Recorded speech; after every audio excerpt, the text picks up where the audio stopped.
Whole30 butternut squash soup, gourd soup, orange soup. It is my soup that I'm going to be eating for the rest of the week. And like I've been doing that for lunches, makes it really easy, very portable. So here we go.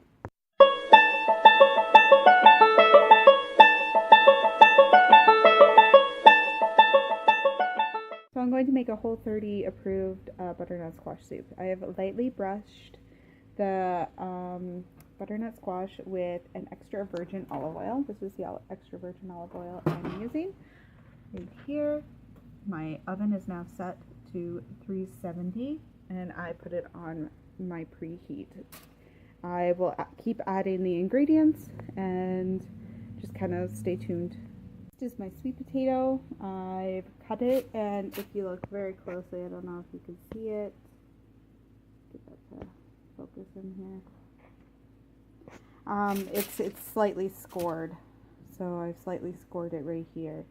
Yeah, also just kind of brush it a little bit. Don't put too much olive oil on everything because you don't want it to be too greasy, too oily. At least that's my preference. I don't know if it's anybody else's, but I don't like mine to be too oily. So you want to do that so that it can cook up too. You're going to leave the skin on. Make sure that you wash it. Next up is 4 cloves of garlic. I've used some of the oils from around here, just kind of like lightly coated that. We're going to roast up the garlic to get that roasted garlic flavor. Up some onion. So this is a medium-sized onion that you'll need for this recipe. And this is a Granny Smith apple. I've taken the cores out. This one's looking a little hocky, but hey, whatever. Okay, and finally you're going to add 3 large-sized carrots, all shaved up.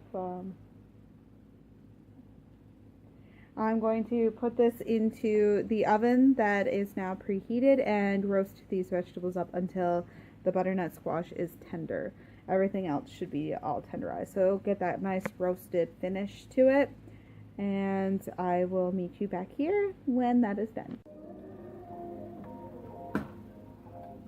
Now, after the 20 minutes, you transfer your garlic and your apple to the blender.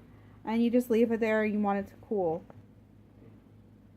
Put your vegetables back into the oven and set your timer for 14 minutes.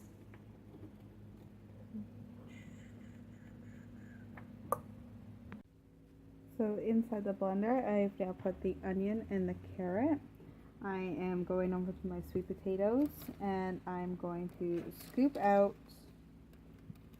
I guess, the meat of the potato, leaving the skins, and transferring that over to my heat-proof blender.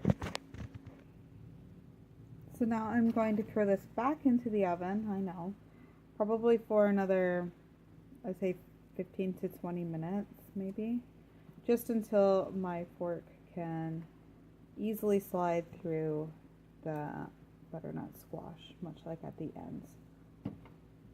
So after that, I transferred it over to my crock pot. I'm using Rachel Ray. This is the only like chicken broth that did not have any added sugar in it. Make sure that you watch for any added sugars. You don't want to get that fall off that wagon just because of one little mistake. So I'm going to pour it into here.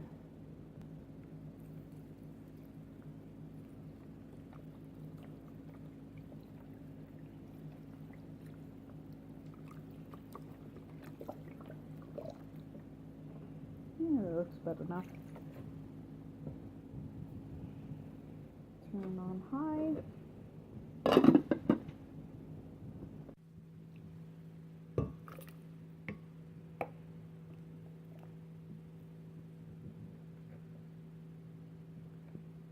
Toss this guy in a blender and he ends up looking like this.